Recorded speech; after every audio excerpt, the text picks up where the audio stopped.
Hi ವಿದ್ಯಾರ್ಥಿಗಳೇ, ಇಂದಿನ ವಿಶೇಷವಾಗಿರ್ತಕ್ಕಂಥ ತರಗತಿಗೆ ತಮ್ಮೆಲ್ಲರಿಗೂ ಸ್ವಾಗತವನ್ನು ಕೋರುತ್ತಾ ಈ ಒಂದು ತರಗತಿಯಲ್ಲಿ ಬಹುಮುಖ್ಯವಾಗಿರ್ತಕ್ಕಂಥ ಒಂದು ವಿಷಯದ ಬಗ್ಗೆ ಚರ್ಚೆಯನ್ನು ಮಾಡೋಣ ಮತ್ತು ಆ ವಿಷಯದ ಬಗ್ಗೆ ಸಂಪೂರ್ಣ ಮಾಹಿತಿಯನ್ನು ತಿಳ್ಕೊಳ್ಳೋಣ.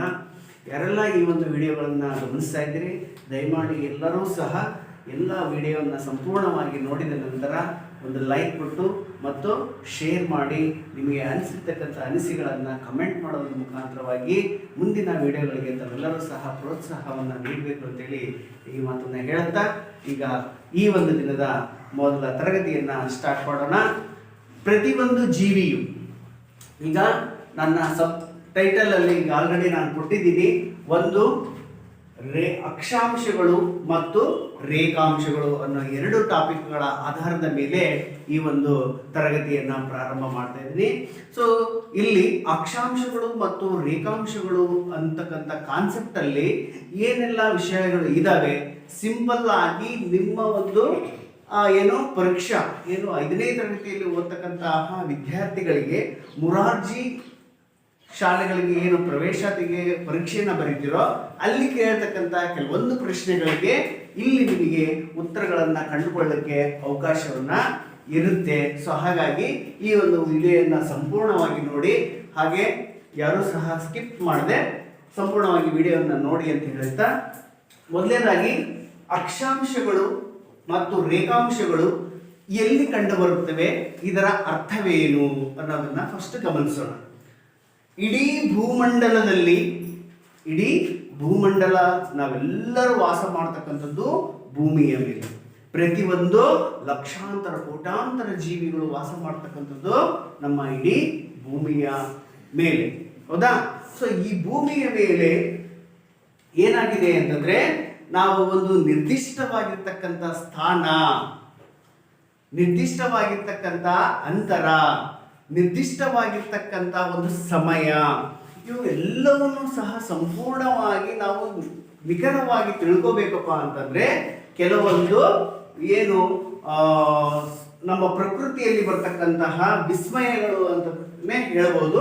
ಈ ಒಂದು ವಿಸ್ಮಯ ಯಾವ ರೀತಿ ಇರುತ್ತೆ ಅಂತಕ್ಕಂಥದ್ದನ್ನ ಒಂದೊಂದಾಗಿ ಸಿಂಪ್ಲಿಫೈ ಆಗಿ ನಿಮಗೆ ಎಕ್ಸಾಂಪಲ್ ಆಗಿ ಸಿಂಪಲ್ ಆಗಿ ಹೇಳ್ತೀನಿ.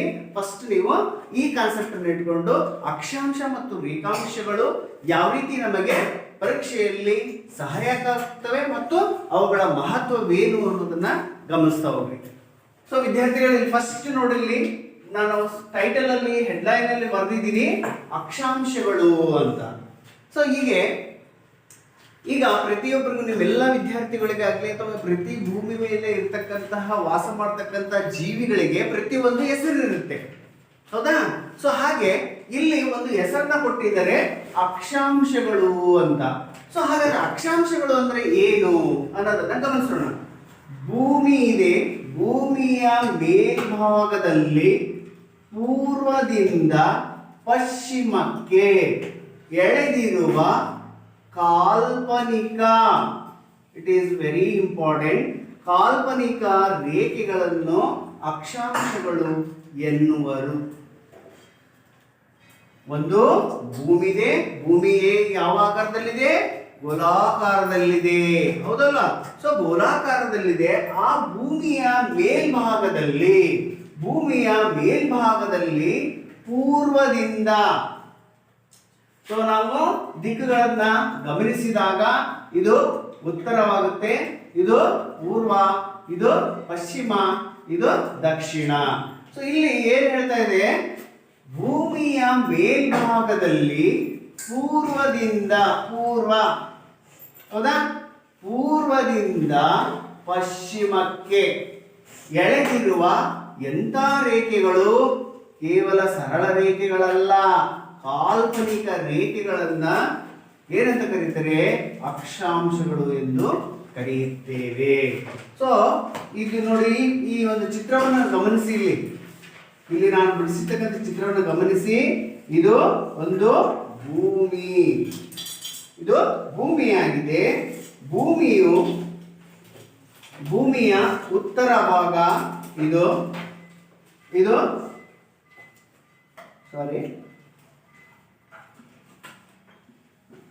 ಪೂರ್ವ,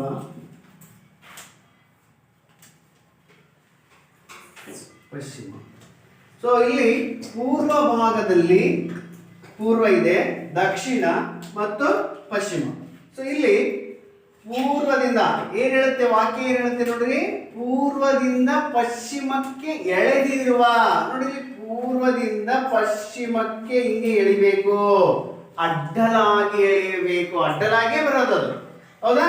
ಸೊ ಈಗ ಫಾರ್ ಎಕ್ಸಾಂಪಲ್, ಪೂರ್ವದಿಂದ ಪಶ್ಚಿಮಕ್ಕೆ ಉದ್ದಗಿರಿ ಎಳೆ ಅಂತಂದ್ರೆ ಎಳೆಗಾಗತ್ತಾ? ಆಗಲ್ಲ. ಸೊ ಹಾಗಾಗಿ ಇಲ್ಲಿ ಪೂರ್ವದಿಂದ ಪಶ್ಚಿಮಕ್ಕೆ ಎಳೆದಿರುವ, ಅಡ್ಡಲಾಗಿ ಎಳೆದಿರತಕ್ಕಂತಹ ಕಾಲ್ಪನಿಕ ರೇಖೆಗಳನ್ನ ಅಕ್ಷಾಂಶಗಳು ಎಂದು ಕರೀತೇವೆ. ಅಕ್ಷಾಂಶಗಳನ್ನ ಡಿವೈಡ್ ಮಾಡ್ತಾ ಹೋಗ್ತಾರೆ. ಇಲ್ಲಿ ನೋಡಿ, ಫಸ್ಟ್ ಒನ್ ಇದೆ, ಇವುಗಳಿಗೆ ಡಿಗ್ರಿಯನ್ನ ಕೊಡ್ತಾರೆ. ಫಸ್ಟ್ ಇಲ್ಲಿ ಏನ್ ತಿಳ್ಕೊಬೇಕು ನೀವು ಅಂತಂದ್ರೆ, ಅಕ್ಷಾಂಶದಲ್ಲಿ 0 ಡಿಗ್ರಿಯಿಂದ ಸ್ಟಾರ್ಟ್ ಆಗುತ್ತೆ, 0 ಡಿಗ್ರಿಯಿಂದ ಇರುತ್ತೆ. ಇಲ್ಲಿ ಯಾವ್ದಪ್ಪ ಅಂತಂದ್ರೆ ಸಮಭಾಜಕ ವೃತ್ತ. ಈ ಒಂದು ಗೆರೆ ಬಂದಿದೆ, ಭೂಮಿಯ ಮೇಲೆ ಒಂದು ಗೆರೆ ಬಂದಿದೆಯಲ್ಲ, ಇದನ್ನು ಮಧ್ಯ ಭಾಗದಲ್ಲಿ ಬಂದಿರೋದ್ರಿಂದ ಅದನ್ನ ಸಮಭಾಜಕ ವೃತ್ತ ಅಂತ ಕರಿತೀವಿ. ಅಥವಾ ಅಥವಾ ಭೂಮಧ್ಯ ರೇಖೆ. ಇದು ಭೂ ಮಧ್ಯ, ಭೂಮಿಯನ್ನ ಎರಡು ಭಾಗಗಳಾಗಿ, ಭೂಮಿಯನ್ನ ಎರಡು ಭಾಗಗಳು ಅಂದ್ರೆ ಉತ್ತರ ಗೋಳಾರ್ಧ, ದಕ್ಷಿಣ ಗೋಳಾರ್ಧ. ಅರ್ಥ ಆಯ್ತಲ್ಲ? ಈಗ ಯಾವುದೋ ಒಂದು ವಸ್ತು ಇರುತ್ತೆ ಅಂತಂದ್ರೆ ಆ ವಸ್ತುವಿನ ಈ ಫುಲ್ ಭಾಗದಲ್ಲಿ ಅರ್ಧ ಭಾಗ ಅಂದ್ರೆ ಇದು ಉತ್ತರಕ್ಕೆ ಹೋಗುತ್ತೆ, ಉತ್ತರ ಮೇಲೆ ಇರುತ್ತೆ ತಾನೆ, ಇದು ಉತ್ತರ ಭಾಗ. ನೆಕ್ಸ್ಟ್ ಕೆಳಗಡೆ ಬಂದ್ರೆ ದಕ್ಷಿಣ ಭಾಗ ಅಂತ ಇರುತ್ತೆ. ಅದೇ ತರ ಭೂಮಿ ಇಷ್ಟು ಗೋಲಾಕಾರದಲ್ಲಿದೆ. ಈ ಗೋಲಾಕಾರದಲ್ಲಿರ್ತಕ್ಕಂತಹ ಭೂಮಿಯು ಮಧ್ಯಭಾಗದಲ್ಲಿ ಬಂದಿರುವ ಅಕ್ಷಾಂಶವು ಎಷ್ಟು ಡಿಗ್ರಿ ಇರುತ್ತೆ? 0 ಡಿಗ್ರಿ ಇರುತ್ತೆ. ಆ 0 ಡಿಗ್ರಿ ಇರ್ತಕ್ಕಂತಹ ಅಕ್ಷಾಂಶದ ಹೆಸರೇನಪ್ಪಾ ಅಂತಂದ್ರೆ ಸಮಭಾಜಕ ವೃತ್ತ. ಸಮಭಾಜಕ ವೃತ್ತ, ಸಮಭಾಜಕ ವೃತ್ತ ಅಂತ ಹೇಳ್ಬೋದು. ಅದರ ಜೊತೆಗೆ ಏನ್ ಹೇಳ್ಬೋದಪ್ಪ ಅಂತಂದ್ರೆ, ಒಂದು ಭೂಮಿಯನ್ನ ಉತ್ತರ ಗೋಳಾರ್ಧ ಮತ್ತು ದಕ್ಷಿಣ ಗೋಳಾರ್ಧವಾಗಿ ವಿಂಗಡಿಸುವ ಭೂಮಧ್ಯ ರೇಖೆ ಎಂದು ಕರೆಯಬಹುದು. ಭೂಮಧ್ಯ ರೇಖೆ ಅಂತಲೂ ಕರೀತಾರೆ ಮತ್ತು ಅದನ್ನ ಸಮಭಾಜಕ ವೃತ್ತ ಅಂತಲೂ ಕರೀತಾರೆ. ಓಕೆನಾ? ಸೊ ಇಷ್ಟು ಅದಾದ್ಮೇಲೆ ಇಲ್ಲಿ 66 ಡಿಗ್ರಿ, 66 ಡಿಗ್ರಿಗೆ ಒಂದು ಅಕ್ಷಾಂಶ ಬರುತ್ತೆ, ಕರ್ಕಾಟಿಕ್ ವೃತ್ತ ಅಂತ ಬರುತ್ತೆ. ಕರ್ಕಾಟಿಕ್ ವೃತ್ತ ಅಂತ ಬರುತ್ತೆ. ಇನ್ನೊಂದು ಅರ್ಕಾಟಿಕ್ ವೃತ್ತ ಅಂತ ಬರುತ್ತೆ. ಅದಾದ್ಮೇಲೆ 23.5 ಡಿಗ್ರಿಗೆ ಕರ್ಕಾಟಕ ಸಂಕ್ರಾಂತಿ ವೃತ್ತ ಅಂತ ಕಳಿತೀವಿ. ಅದಾದ್ಮೇಲೆ ಕೆಳಗಡೆ ದಕ್ಷಿಣದಲ್ಲಿ ಬರಬೇಕಾದ್ರೆ ಮಕರ ಸಂಕ್ರಾಂತಿ ವೃತ್ತ. ಮಕರ ಸಂಕ್ರಾಂತಿ ವೃತ್ತ ಅಂದ್ರೆ 23.5 ಡಿಗ್ರಿ ಇರುತ್ತೆ ಅದು. ಅದಾದ್ಮೇಲೆ ಅಂಟಾರ್ಟಿಕ್ ವೃತ್ತ ಅಂತ ಬರುತ್ತೆ, ಅದು 66 ಡಿಗ್ರಿ ಇರ್ತಕ್ಕಂತಹ ವೃತ್ತ. ಇಲ್ಲಿ ನೀವು ಏನ್ ಪ್ರಶ್ನೆ ಕೇಳಬಹುದು, ಇವುಗಳ ಆಧಾರದ ಮೇಲೆ ಏನ್ ಪ್ರಶ್ನೆ ಕೇಳ್ತಾರೆ?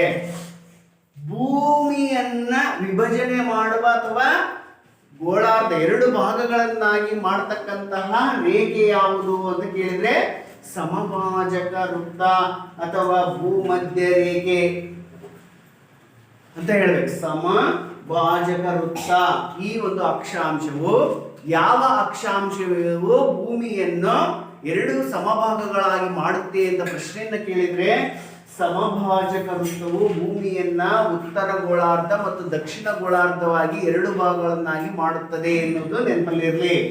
ಮತ್ತು ಸಮಭಾಜಕ ವೃತ್ತವು ಎಷ್ಟು ಡಿಗ್ರಿ ಇರುತ್ತೆಪ್ಪ ಅಂತಂದ್ರೆ 0 ಡಿಗ್ರಿ ಇರುತ್ತೆ. ಇಲ್ಲಿ ನಂತರ ಮತ್ತೆ ಬರ್ತಕ್ಕಂಥ ಪ್ರಶ್ನೆ ಯಾವ್ದಪ್ಪ ಅಂತಂದ್ರೆ ಅರ್ಕಾಟಿಕ್ ವೃತ್ತವು ಉತ್ತರದ ಅರ್ಕಾಟಿಕ್ ವೃತ್ತವು ಅಂತ ಕೇಳ್ತಾರೆ. ಉತ್ತರ ಭಾಗದಲ್ಲಿದೆ ಇದು. ಉತ್ತರದ ಅರ್ಕಾಟಿಕ್ ವೃತ್ತವು ಎಷ್ಟು ಡಿಗ್ರಿ ಇರುತ್ತದೆ? ರೇಖೆ ಎಷ್ಟು ಇರುತ್ತೆ? ಕಾಲ್ಪನಿಕ ರೇಖೆ ಅಂತಂದ್ರೆ 66.5 ಡಿಗ್ರಿ ಇರುತ್ತೆ ಅಂತಕ್ಕಂಥದ್ದನ್ನ ನೆನಪಲ್ಲಿ ಇಟ್ಕೋಬೇಕು. ಅದೇ ತರ ಮತ್ತೊಂದು ಕರ್ಕಾಟಕ ಸಂಕ್ರಾಂತಿ ವೃತ್ತ, ಉತ್ತರ ಕರ್ಕಾಟಕ ಸಂಕ್ರಾಂತಿ ವೃತ್ತ, ಉತ್ತರ ಭಾಗದಲ್ಲಿ ಬರ್ತಕ್ಕಂಥ ಕರ್ಕಾಟಕ ಸಂಕ್ರಾಂತಿ ವೃತ್ತವು ಎಷ್ಟು ಡಿಗ್ರಿಯನ್ನ ಅಳತೆಯನ್ನು ಹೊಂದಿದೆ ಅಂತಂದ್ರೆ 23.5 ಡಿಗ್ರಿ ಅಳತೆಯನ್ನು ಹೊಂದಿದೆ. ನೆಕ್ಸ್ಟ್ ಇಲ್ಲಿ ಕೆಳಗಡೆ ಬಂದ್ರೆ ಸಮಭಾಜಕ ವೃತ್ತದ ಕೆಳಭಾಗ ಅಂದ್ರೆ ದಕ್ಷಿಣ ಗೋಳಾರ್ಧದಲ್ಲಿ ಬಂದಾಗ ಮಕರ ಸಂಕ್ರಾಂತಿ ವೃತ್ತ. ಮಕರ ಸಂಕ್ರಾಂತಿ ವೃತ್ತವು 23.5 ಡಿಗ್ರಿ ಇರುತ್ತೆ. ಈಗಾಗಲೇ ನೀವು ಜನವರಿಯಲ್ಲಿ ಮಕರ ಸಂಕ್ರಾಂತಿಯನ್ನು ಆಚರಣೆ ಮಾಡಿದಿಲ್ಲ.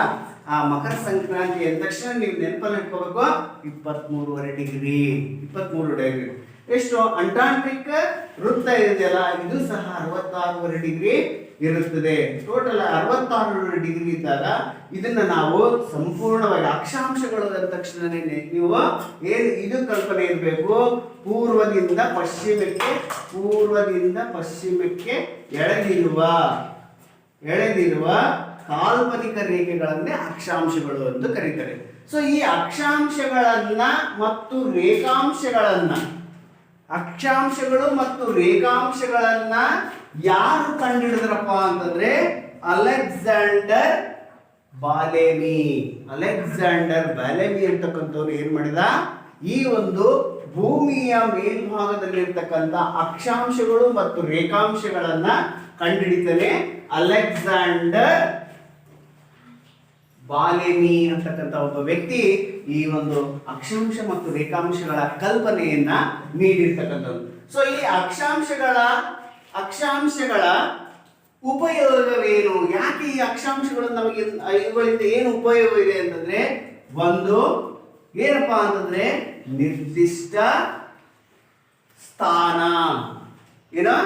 ನಿರ್ದಿಷ್ಟ ಸ್ಥಾನ ಅಂದ್ರೆ ಈಗ ನಾನು ಯಾವುದೋ ಒಂದು ಸ್ಥಳಕ್ಕೆ ಹೋಗ್ಬೇಕು, ಭೂಮಿಯ ಒಂದು ಭಾಗದಿಂದ ಮತ್ತೊಂದು ಭಾಗಕ್ಕೆ ನಾನು ಹೋಗ್ತಾ ಇದ್ದೀನಿ ಅಂದಾಗ ಅದರ ಒಂದು ನಿರ್ದಿಷ್ಟ ಸ್ಥಾನ ಹೇಗಿರುತ್ತೆ, ಹೇಗೆ ಕಂಡುಹಿಡ್ಕೋಬೇಕು. ಫಾರ್ ಎಕ್ಸಾಂಪಲ್ ನಾವೀಗ ಏನ್ ಮಾಡ್ತೀವಿ, ಈ ಇತ್ತೀಚಿನ ದಿನಗಳಲ್ಲಿ ಏನ್ ಮಾಡ್ತೀವಿ, ನಾವು ವಾಟ್ಸಪ್ ಮುಖಾಂತರ ಅಥವಾ ಗೂಗಲ್ ಮ್ಯಾಪ್ ಮುಖಾಂತರವಾಗಿ ಲೊಕೇಶನ್ ಅನ್ನ ಹಾಕಿರ್ತೀವಿ. ನಾವು ಎಲ್ಲಿಗೆ ಹೋಗ್ಬೇಕು, ಲೊಕೇಶನ್ ಹಾಕಪ್ಪ ಹೋಗೋಣ, ಇದು ಎಲ್ಲಿ ಬರುತ್ತೆ ಅಂತ ಹೇಳ್ತೀವಿ. ಸೊ ಅದು ಹೇಗೆ ಸಾಧ್ಯ?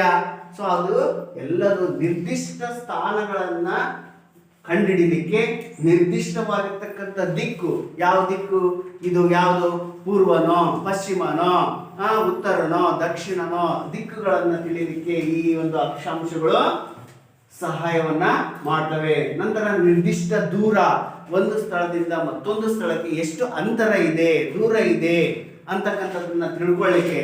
ಸರ್ ಇದೇನು ಸರ್ ಇಲ್ಲಿದ್ದ ಇಲ್ಲಿಗೆ ನಮ್ಮ ಊರಿಂದ ಪಕ್ಕದೂರಿಗೆ ಇಷ್ಟೇ ಕಿಲೋಮೀಟರ್ ಇದೆ ಸಹ, ಇದು ಅಲ್ಲ. ಸೊ ಒಂದು ಏನು ದೂರದಲ್ಲಿರ್ತಕ್ಕಂಥ ಪ್ರದೇಶಗಳನ್ನ ಹೇಗೆ ನಾವು ಕಂಡುಹಿಡಿಲಿಕ್ಕೆ ನಾವು ಹೇಳ್ತೀವಿ. ಈಗ ಫಾರ್ ಎಕ್ಸಾಂಪಲ್ ನಾನು ಎಲ್ಲಿಗೆ ಮಹಾರಾಷ್ಟ್ರಕ್ಕೆ ಹೋಗ್ಬೇಕು ಅಂತ ಅನ್ಕೊಳ್ಳೋಣ. ಮಹಾರಾಷ್ಟ್ರ ಇಲ್ಲಿಂದ ಎಷ್ಟು ದೂರ ಅಂತರದಲ್ಲಿದೆ ಅಂತ ತಿಳ್ಕೊಳ್ಳಿಕ್ಕೆ ನಾವೇನ್ ಮಾಡಬೇಕು, ನಾವು ಗೂಗಲ್ ಅಲ್ಲಿ ಮ್ಯಾಪ್ ಹಾಕಿ ನೋಡ್ತೀವಿ. ಆ ಒಂದು ಮ್ಯಾಪ್ಗಳನ್ನ ರಚನೆ ಮಾಡಿರ್ತಕ್ಕಂಥದ್ದು ನಿರ್ದಿಷ್ಟ ದೂರ, ನಿರ್ದಿಷ್ಟ ದಿಕ್ಕು, ನಿರ್ದಿಷ್ಟ ಸ್ಥಾನಗಳನ್ನ ಕಂಡುಕೊಳ್ಳಲಿಕ್ಕೆ ಈ ಅಕ್ಷಾಂಶಗಳನ್ನ ಉಪಯೋಗಿಸಿಕೊಂಡು ಭೂಗೋಳದಲ್ಲಿ ಇವುಗಳನ್ನ ಅಭ್ಯಾಸ ಮಾಡಿ ಏನ್ ಮಾಡಿದ್ದಾರೆ, ಕಂಡುಹಿಡಿದಿರ್ತಕ್ಕಂಥದ್ದು. ಅರ್ಥ ಆಯ್ತಾ ಅಕ್ಷಾಂಶಗಳ ಕಲ್ಪನೆ? ಅಕ್ಷಾಂಶಗಳು ಬಹಳ ಇಂಪಾರ್ಟೆಂಟ್ ಆಗಿ ಕೇಳ್ತಕ್ಕಂಥದ್ದು. ನಾನು ಹೇಳಿದೆ 5 ಪ್ರಶ್ನೆಗಳು, 5ರಿಂದ 6 ಪ್ರಶ್ನೆಗಳು ಉದ್ಭವಿಸ್ತವೆ ಈ ಅಕ್ಷಾಂಶದ ಬಗ್ಗೆ. ಏನಪ್ಪಾ ಅಂತಂದ್ರೆ, ಒಂದು ಅಕ್ಷಾಂಶ ಅಂದ್ರೆ ಯಾವ ದಿಕ್ಕಿನಿಂದ ಯಾವ ದಿಕ್ಕಿಗೆ ಬರ್ತಕ್ಕಂಥದ್ದು ಅನ್ನೋದು ಒಂದು ಪ್ರಶ್ನೆ. ಅಕ್ಷಾಂಶಗಳು ಯಾವ ದಿಕ್ಕಿನಿಂದ ಯಾವ ದಿಕ್ಕಿನ ಕಡೆಗೆ ಸಾಗ್ತವೆ. ಒಂದು ಪೂರ್ವದಿಂದ ಪಶ್ಚಿಮಕ್ಕೆ ಎಳೆದಿರುವ ಕಾಲ್ಪನಿಕ ರೇಖೆಗಳನ್ನು ಅಕ್ಷಾಂಶಗಳು ಎಂದು ಕರೆಯುತ್ತೇವೆ. ನಂತರ ಬರ್ತಕ್ಕಂಥದ್ದು ಆ ಭೂಗೋಳವನ್ನ ಸಮಭಾಗವನ್ನಾಗಿ ಮಾಡುವ ಅಕ್ಷಾಂಶದ ರೇಖೆ ಯಾವುದಪ್ಪ ಅಂತಂದ್ರೆ ಸಮಭಾಜಕ ವೃತ್ತ. ಅದು 0 ಡಿಗ್ರಿ ಇರುತ್ತೆ. ನಂತರ ಇಲ್ಲಿ ಬರ್ತಕ್ಕಂತಹ ಅರ್ಕಾಟಿಕ ವೃತ್ತ, ಕರ್ಕಾಟಕ ಸಂಕ್ರಾಂತಿ ವೃತ್ತ, ಮಕರ ಸಂಕ್ರಾಂತಿ ವೃತ್ತ, ಅಂಟಾರ್ಟಿಕ್ ವೃತ್ತ, ಇವೆಲ್ಲವನ್ನೂ ಸಹ ನಿಮಗೆ ಪ್ರಶ್ನೆಗಳನ್ನ ಕೇಳುವ ಸಾಧ್ಯತೆ ಇರುತ್ತದೆ. ಹಾಗಾಗಿ ಈ ಒಂದು ಅಕ್ಷಾಂಶಗಳ ಬಗ್ಗೆ ಸಂಪೂರ್ಣವಾಗಿರ್ತಕ್ಕಂಥ ಮಾಹಿತಿ ಸವಿಸ್ತಾರವಾಗಿ ಸಿಂಪಲ್ ಆಗಿ ಇಷ್ಟು ಮಾತ್ರ ಈ ಪರೀಕ್ಷೆಗೆ ತಿಳ್ಕೊಂಡಿರ್ಲೇಬೇಕು. ಯಾವಾಗಲೂ ಗೋಳವನ್ನ ಬರೆದಾಗ, ಭೂಮಿಯ ಗೋಳವನ್ನ ಬರೆದಾಗ ಮೇಲ್ಭಾಗದಲ್ಲಿ ಯಾವ ದಿಕ್ಕಿರುತ್ತೆ, ಉತ್ತರ ದಿಕ್ಕು ಇರುತ್ತದೆ. ಮತ್ತು ಈ ಕಡೆ ಪಶ್ಚಿಮ ಇರುತ್ತೆ, ಪೂರ್ವ, ಈ ಕಡೆ ಕೆಳಭಾಗದಲ್ಲಿ ದಕ್ಷಿಣ ಅಂತ ಇರುತ್ತೆ. ಯಾವಾಗ ಇದು ಮೇಲ್ಭಾಗದಲ್ಲಿ ಇರುತ್ತೆ, ಉತ್ತರ ಗೋಳಾರ್ಧ. ಮೇಲ್ಭಾಗವನ್ನ ಏನಂತ ಕರಿತೀವಿ? ಉತ್ತರ ಗೋಳಾರ್ಧ. ಕೆಳಗಡೆ ಭಾಗವನ್ನ ಏನಂತೀವಿ? ದಕ್ಷಿಣ ಗೋಳಾರ್ಧ ಎಂದು ಕರಿತೀವಿ. ಓಕೆ, ಅಕ್ಷಾಂಶದ ಬಗ್ಗೆ ಸ್ವಲ್ಪ ಮಾಹಿತಿ ನಿಮಗೆ ತಿಳಿತು ಅಂತ ಭಾವಿಸುತ್ತಾ, ನೆಕ್ಸ್ಟ್ ಮೇನ್ ಇನ್ನೊಂದು ಇಂಪಾರ್ಟೆಂಟ್ ಯಾವ್ದಪ್ಪ ಅಂತಂದ್ರೆ ರೇಖಾಂಶಗಳು. ರೇಖಾಂಶಗಳು ಇಲ್ಲಿ ಸ್ವಲ್ಪ ಬದಲಾವಣೆ ಆಗ್ತವೆ. ಏನ್ ಬದಲಾವಣೆ?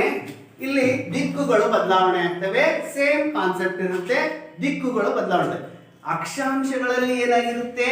ಪೂರ್ವದಿಂದ ಪಶ್ಚಿಮಕ್ಕೆ ಎಳೆದಿರುವ ಕಾಲ್ಪನಿಕ ರೇಖೆಗಳನ್ನ ಅಕ್ಷಾಂಶಗಳು ಎಂದು ಕರಿತೀವಿ. ಆದರೆ ಇಲ್ಲಿ ನೋಡಲಿ, ಭೂಮಿಯ ಮೇಲ್ಭಾಗದಲ್ಲಿ ಉತ್ತರದಿಂದ ದಕ್ಷಿಣಕ್ಕೆ ಎಳೆದಿರುವ ಕಾಲ್ಪನಿಕ ರೇಖೆಗಳನ್ನು ನಾವು ಎಂತ ಕರಿತೀವಿ? ರೇಖಾಂಶಗಳು ಎಂದು ಕರಿತೀವಿ. ವೆರಿ ಸಿಂಪಲ್ ಆಗಿ ಅಲ್ಲಿ ಏನ್ ಮಾಡ್ತಾ ಇದ್ವಿ? ಪೂರ್ವದಿಂದ ಪಶ್ಚಿಮಕ್ಕೆ ಎಳಿತಾ ಇದ್ವಿ. ಇಲ್ಲಿ ಉತ್ತರದಿಂದ ದಕ್ಷಿಣಕ್ಕೆ ನೋಡಿ, ಇಲ್ಲಿ ಎಳೆದಿದೆ ಕಾಣುತ್ತಾ? ಉತ್ತರದಿಂದ ದಕ್ಷಿಣಕ್ಕೆ ಎಳೆದಿರ್ತಕ್ಕಂತಹ ಕಾಲ್ಪನಿಕ ರೇಖೆಗಳನ್ನ ರೇಖಾಂಶಗಳು ಎಂದು ಕರೆಯುತ್ತೇವೆ. ಸೊ ಇಲ್ಲಿ ಉತ್ತರದಿಂದ ಇಲ್ಲಿ ಪೂರ್ವಾರ್ಧಗೋಳ, ಪಶ್ಚಿಮಾರ್ಧಗೋಳ ಎಂದು ಮಧ್ಯಭಾಗಕ್ಕೆ ಬರುತ್ತೆ. ಅಲ್ಲೇ ಆ ಭಾಗ ಬರ್ತಕ್ಕಂಥದ್ದನ್ನ ನಾವೇನಂತಕ್ಕಂಥ ಅಲ್ಲೊಂದು ರೇಖೆ ಬರುತ್ತೆ, ರೇಖಾಂಶ ಬರುತ್ತೆ. ಅದನ್ನು ನಾವು ಗ್ರೀನ್ ವಿಚ್ ರೇಖಾಂಶ ಎಂದು ಕರೆಯುತ್ತೇವೆ. ಸೊ ಈ ಒಂದು ರೇಖಾಂಶಗಳು ಯಾವುದಕ್ಕೆ ನಮಗೆ ಸಹಾಯ ಮಾಡ್ತಾವಪ್ಪ ಅಂತಂದ್ರೆ, ಮೇನ್ ಆಗಿ ಸಮಯವನ್ನ ತಿಳಿದುಕೊಳ್ಳಲು. ನಿನ್ನೆ ನಾನು ಹಿಂದಿನ ತರಗತಿಯಲ್ಲಿ ಏನ್ ಮಾಡಿದ್ದೆ? ಸಮಯದ ಬಗ್ಗೆ ಹೇಳಿದ್ನಲ್ಲ. ಸೊ ಆ ಸಮಯವನ್ನ ತಿಳಿದುಕೊಳ್ಳಲು, ಪ್ರತಿ ಒಂದು ಸಮಯವನ್ನ ತಿಳಿದುಕೊಳ್ತಕ್ಕಂಥದ್ದು ಅಂದ್ರೆ ಕೇವಲ ನಮ್ಮ ದೇಶದ್ದಲ್ಲ, ಅಥವಾ ನಮ್ಮ ರಾಜ್ಯದ್ದಲ್ಲ, ಅಥವಾ ನಮ್ಮ ದೇಶದ್ದಲ್ಲ, ನಮ್ಮ ಊರಿಂದಲ್ಲ, ಬೇರೆ ಬೇರೆ ದೇಶದ್ದಲ್ಲ, ಇಡೀ ಪ್ರಪಂಚದ ಭೂಮಿಯಲ್ಲಿ ಇರ್ತಕ್ಕಂತಹ ಎಲ್ಲ ಸ್ಥಳಗಳ ಸಮಯವನ್ನ ತಿಳಿದುಕೊಳ್ಳಲಿಕ್ಕೆ ಈ ರೇಖಾಂಶಗಳು ಅತ್ಯಂತ ಉಪಯುಕ್ತ. ಫಾರ್ ಎಕ್ಸಾಂಪಲ್, ನಾವು ಭಾರತ ದೇಶದಲ್ಲಿದ್ದೀವಿ, ನಮ್ಮ ಅತ್ತೆನೋ ಮಾವನೋ ಅಮೆರಿಕದಲ್ಲಿದ್ದಾರೆ ಅಂತ ಅನ್ಕೊಳ್ಳೋಣ. ಆವಾಗ ಅವರ ಸಮಯನೇ ಬೇರೆ ಇರುತ್ತೆ, ನಮ್ಮ ಸಮಯನೇ ಬೇರೆ. ಅವರು ಅಲ್ಲಿ ಮಲಗಿರ್ತಾರೆ, ನಾವಿಲ್ಲಿ ಎದ್ದಿರ್ತೀವಿ, ಅವರಲ್ಲಿ ಮಲಗಿರ್ತಾರೆ. ಹೌದಾ? ದೇಶಗಳ ನಡುವೆ ಸಮಯದ ವ್ಯತ್ಯಾಸವಿರುತ್ತೆ. ಈ ಸಮಯದ ವ್ಯತ್ಯಾಸವನ್ನ ಹೇಗೆ ತಿಳ್ಕೊಳ್ತೀವಪ್ಪ ನಾವು ಅಂತಂದ್ರೆ, ಈ ರೇಖಾಂಶಗಳ ಮುಖಾಂತರವಾಗಿ ತಿಳ್ಕೊಳ್ತೀವಿ. ಅರ್ಥಾಗ್ತದೆಯಾ? ರೇಖಾಂಶಗಳ ಮುಖಾಂತರವಾಗಿ ತಿಳ್ಕೊಳ್ತೇವೆ. ಇಲ್ಲಿ ಒಂದು ರೇಖಾಂಶ ಅಂತಾರಾಷ್ಟ್ರೀಯ ಗ್ರೀನ್ವಿಚ್ ರೇಖಾಂಶವನ್ನ ಅಂತಾರಾಷ್ಟ್ರೀಯ ಏನಂತಂದ್ರೆ ಕಾಲಮಾನದ ರೇಖೆ ಅಂತ ಕರಿತೀವಿ. ಅಂತಾರಾಷ್ಟ್ರೀಯ ಕಾಲಮಾನ ರೇಖೆ ಅಂದ್ರೆ ಕೇವಲ ನಮ್ಮ ರಾಷ್ಟ್ರ ಅಲ್ಲ, ಬೇರೆ ಬೇರೆ ಬೇರೆ ಬೇರೆ ರಾಷ್ಟ್ರ, ಭೂಮಿಯ ಮೇಲೆ ಇರ್ತಕ್ಕಂಥ ಅನೇಕ ದೇಶಗಳಿದ್ದಾವಲ್ಲ, ಆ ಅನೇಕ ದೇಶಗಳಲ್ಲಿ ಆಗ್ತಕ್ಕಂಥ ಸಮಯದ ಬದಲಾವಣೆ, ಒಂದು ದೇಶದಿಂದ ಮತ್ತೊಂದು ದೇಶಕ್ಕೆ, ಒಂದು ರಾಜ್ಯದಿಂದ ಮತ್ತೊಂದು ರಾಜ್ಯಕ್ಕೆ ಆಗ್ತಕ್ಕಂತಹ ಸಮಯದ ವ್ಯತ್ಯಾಸವನ್ನ ತಿಳಿಸ್ತಕ್ಕಂಥ ಕೆಲಸವನ್ನ ಯಾವುದ್ರ ಮುಖಾಂತರ ಮಾಡ್ಕೊತೀವಿ ನಾವು ಅಂತಂದ್ರೆ, ಈ ರೇಖಾಂಶಗಳ ಮುಖಾಂತರವಾಗಿ ಮಾಡ್ತೀವಿ. ಪ್ರತಿಯೊಂದು ಭೂಮಿ ಮೇಲೆ ಇರ್ತಕ್ಕಂತಹ ಪ್ರತಿಯೊಂದು ಕ್ರಿಯೆ ಚಟುವಟಿಕೆಗಳು ನಡಿಬೇಕಪ್ಪ ಅಂತಂದ್ರೆ ಅದರಲ್ಲಿ ಪ್ರಾಕೃತಿಕ ವಿಸ್ಮಯಗಳು ಇದಾವೆ. ಆ ವಿಸ್ಮಯಗಳಲ್ಲಿ ಇವೆರಡೂ ಸಹ ಪ್ರಮುಖವಾಗಿರ್ತಕ್ಕಂಥದ್ದು. ಒಂದು ಅಕ್ಷಾಂಶಗಳು ಮತ್ತು ಇನ್ನೊಂದು ರೇಖಾಂಶಗಳು. ಅಕ್ಷಾಂಶಗಳು, ರೇಖಾಂಶಗಳು ನಮ್ಮ ಭೂಮಂಡಲದಲ್ಲಿ ವಿಶೇಷವಾಗಿ ಬಂದಿರತಕ್ಕಂತಹ ಒಂದು ಪ್ರಮುಖ ಅಂಶಗಳಲ್ಲಿ ಒಂದುಗಳಾಗಿವೆ.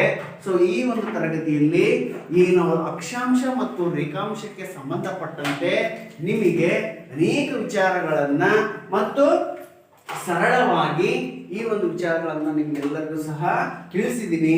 ಈ ಒಂದು ತರಗತಿಯಲ್ಲಿ ತಮ್ಮೆಲ್ಲರಿಗೂ ಸಹ ಅಕ್ಷಾಂಶಗಳು ಮತ್ತು ರೇಖಾಂಶಗಳ ಬಗ್ಗೆ ಅರ್ಥ ಆಗಿದೆ ಅಂತ ಹೇಳಿ ಭಾವಿಸುತ್ತಾ ಈಗ ಈ ಒಂದು ಅಕ್ಷಾಂಶ ಮತ್ತು ರೇಖಾಂಶಗಳ ಮೇಲೆ ಇನ್ನೂ ಹೆಚ್ಚಿನದಾಗಿ ಮನೆಯಲ್ಲಿ ಕೂತ್ಕೊಂಡು ಅಭ್ಯಾಸಗಳನ್ನು ಮಾಡಿ ಅದರ ಹೆಚ್ಚು ವಿಷಯಗಳನ್ನು ತಿಳ್ಕೊಳ್ಳೋಕ್ಕೆ ಪ್ರಯತ್ನ ಮಾಡಿ ನಿಮ್ಮ ಪರೀಕ್ಷೆಗೆ ಬರ್ತಕ್ಕಂಥ ಏನು ಪ್ರಶ್ನೆಗಳಿದಾವೆ ಅವನ್ನ ಸರಳವಾಗಿ ಪರಿಹರಿಸಲಿಕ್ಕೆ ನಿಮಗೆ ಸಹಾಯ ಆಗುತ್ತೆ ಅಂತ ಹೇಳಿ ಈ ಒಂದು ತರಗತಿ ತಮ್ಮೆಲ್ಲರಿಗೂ ಸಹ ಅರ್ಥ ಆಗಿದೆ ಅಂತ ಭಾವಿಸುತ್ತಾ ಮುಂದಿನ ತರಗತಿಯಲ್ಲಿ ತಮ್ಮೆಲ್ಲರಿಗೂ ಮತ್ತೆ ಸಿಗೋಣ ಅಂತ ಹೇಳ್ತಾ ಈ ತರಗತಿಯನ್ನು ಇಲ್ಲಿಗೆ ಮುಗಿಸ್ತಾ ಇದ್ದೀನಿ.